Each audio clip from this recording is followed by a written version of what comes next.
India versus Pakistan మధ్య T20 world కప్లో match జరగబోతోంది. ఫస్ట్ ఒకటి బాగా గుర్తుపెట్టుకోండి, మనం ఇండియా వాళ్ళు ఒక మ్యాచ్ ఆడారు, పాకిస్తాన్ వాళ్ళు ఒక మ్యాచ్ ఆడారు. ఆ రిజల్ట్స్తో సంబంధం లేకుండా ఈ వీడియోలో మనం ప్లేయింగ్ 11ని కంపారిజన్ చేద్దాం. ఎందుకంటే రిజల్ట్స్ని బట్టి మనం వీడియో చేయాల్సింది ప్రివ్యూ వీడియోస్ అనమాట. ఇది కంపారిజన్ వీడియో కాబట్టి దానికి సంబంధం లేకుండా ఇందులో మీరు కొంచెం అనాలిసిస్ చేయడానికి ట్రై చేయండి. ఏ టీం బెస్ట్, ఏ టీంలోని ప్లేయర్స్ బెస్ట్ అని తెలుసుకుందాం.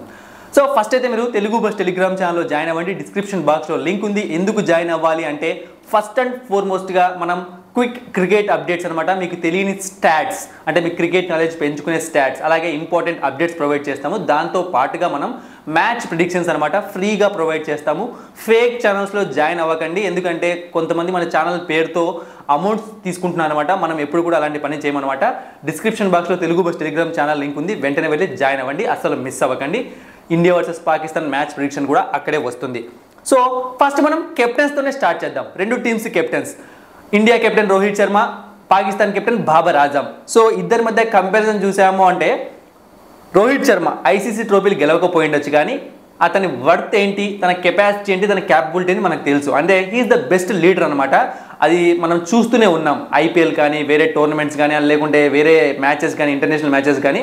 సో త్రుటిలో మిస్ అయి ఉండొచ్చు ఐసీసీ ట్రోఫీస్, కానీ తన స్టైల్ ఆఫ్ వర్కింగే వేరేగా ఉంటుంది. యంగ్ ప్లేయర్స్ని బాగా బ్యాక్ చేస్తూ ఉంటాడు, అండ్ అలాగే ఫీల్డింగ్ చేంజెస్, బౌలింగ్ చేంజెస్ అద్భుతంగా చేస్తూ ఉంటాడు. ఇందులో మనం రోహిత్ శర్మను అస్సలు పేరు పెట్టడానికి లేదు బాబర్ ఆజమ్తో కంపేర్ చేసినప్పుడు. ఎందుకంటే బాబర్ ఆజమ్ ట్రాక్ రికార్డ్ బాగలేదు అని చెప్పి పాకిస్తాన్ క్రికెట్ బోర్డు అతన్ని పక్కకు నెట్టేసి మళ్ళీ వచ్చిన వాళ్ళు సరిగ్గా పర్ఫామ్ చేయకుంటే గుడ్డి కన్నా మెల్లమేలు అన్నట్టుగా మళ్ళీ బాబర్ ఆజమ్ను కెప్టెన్ చేసింది. సో దీన్ని బట్టి చూసుకోవచ్చు అనమాట ఇద్దరు ఎవరు బెస్ట్ కెప్టెన్ అని. నేనైతే రోహిత్ శర్మకు 100కి 100 మార్క్స్ వేస్తాను against Babar Azam in captaincy.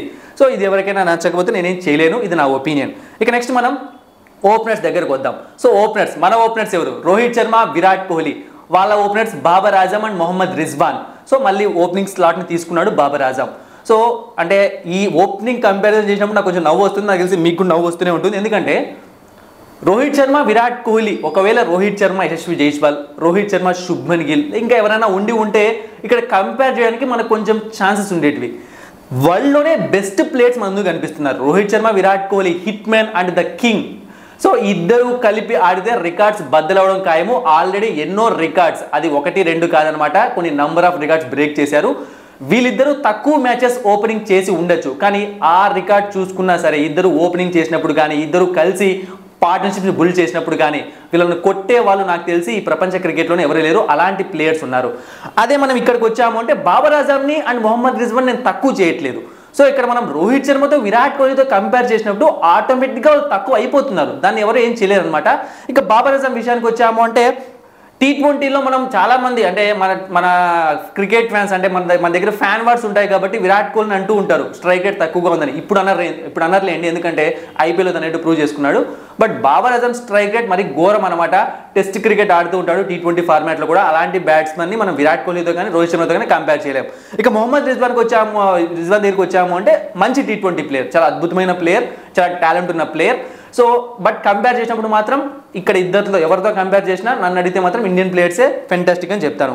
ఇక మిడిల్ ఆర్డర్ విషయానికి వచ్చాము అంటే మన middle orders Rishabh Pant, Suryakumar Yadav, Shivam Dube. And ఈ మిడిల్ ఆర్డర్ మంది ఖచ్చితమైన మిడిల్ ఆర్డర్ కాదనమాట. కొన్నిసార్లు హార్దిక్ పాండ్యా ముందు రావచ్చు, కొన్నిసార్లు సూర్యకుమార్ యాదవ్ ముందు రావచ్చు. సో డిపెండ్స్ ఆన్ సిచ్యువేషన్ మన వాళ్ళు యూజ్ చేసుకుంటుంటారు. ఇక పాకిస్తాన్ మిడిల్ ఆర్డర్కి వచ్చాము అంటే ఉస్మాన్ ఖాన్, ఫఖర్ జమాన్, అజమ్ ఖాన్.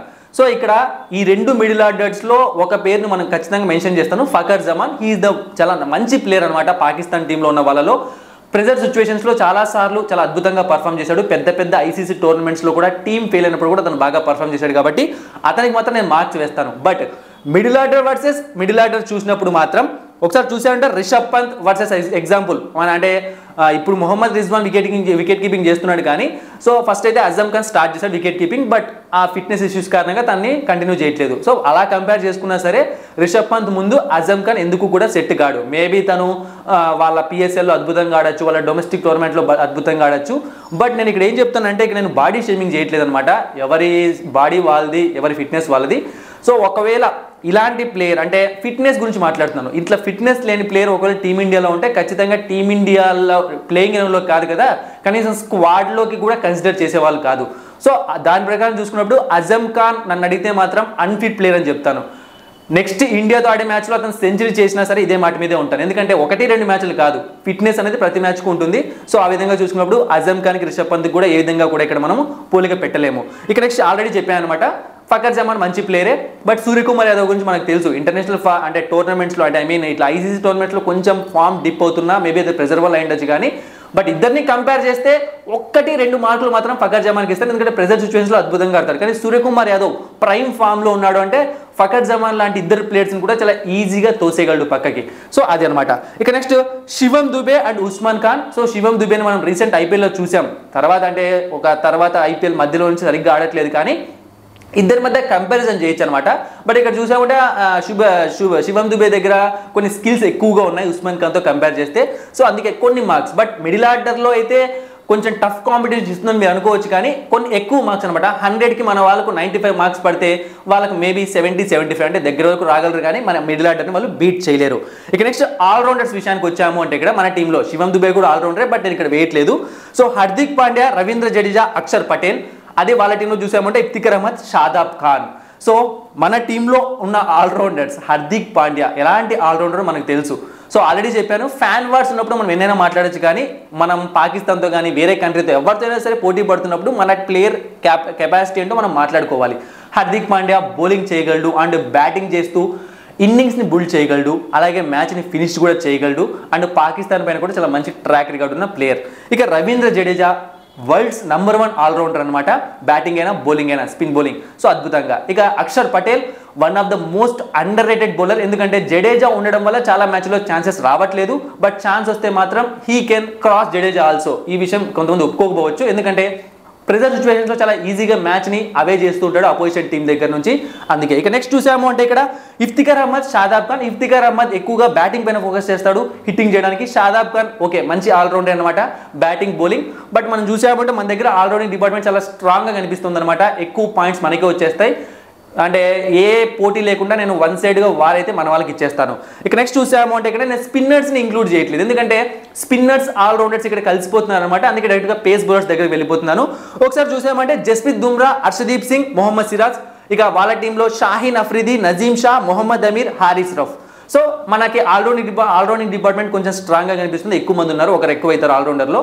ఇక్కడ చూసామంటే పేస్ బౌలర్స్ వాళ్ళ టీంలో కొంచెం ఎక్కువ మంది అవుతారు. అయితే జస్ప్రీత్ బుమ్రా, మొహమ్మద్ సిరాజ్ అండ్ అలాగే హర్షదీప్ సింగ్. సో ఇక్కడ మాత్రం కొంచెం జెన్యూన్గానే మాట్లాడదాం అనమాట. ఇక్కడ నేను ఏది ఇండియాకు ప్యూర్ వన్ సైడ్ ఇవ్వట్లేదు, ప్రెజెంట్ ఫామ్ గురించి మాట్లాడట్లేదు. నేను చెప్పాను స్టార్టింగ్లోనే, ప్రెజెంట్ ఫామ్ గురించి ప్రివ్యూ వీడియోలో మాట్లాడుకోవాలి. ఇక్కడ ప్లేయింగ్ ఎలెవెన్ కంపారిజన్ చూస్తున్నాం కాబట్టి, సో పేస్ బౌలింగ్ డిపార్ట్మెంట్లో కొంచెం వాళ్ళకి ఇవ్వచ్చు, కానీ ప్రెజెంట్ ఫామ్ చూసుకుంటే మాత్రం మీరు అనొచ్చు ప్రెజెంట్ ఏం బొంగి చేస్తున్నారని చెప్పి.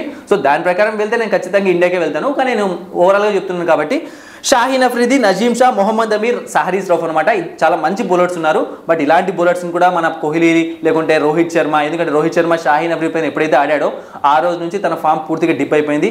హారిస్ రఫ్ని ఎప్పుడైతే విరాట్ కోహ్లీ కొట్టాడో ఆ రోజు నుంచి మనోని పరిస్థితి ఘోరం అయిపోయింది.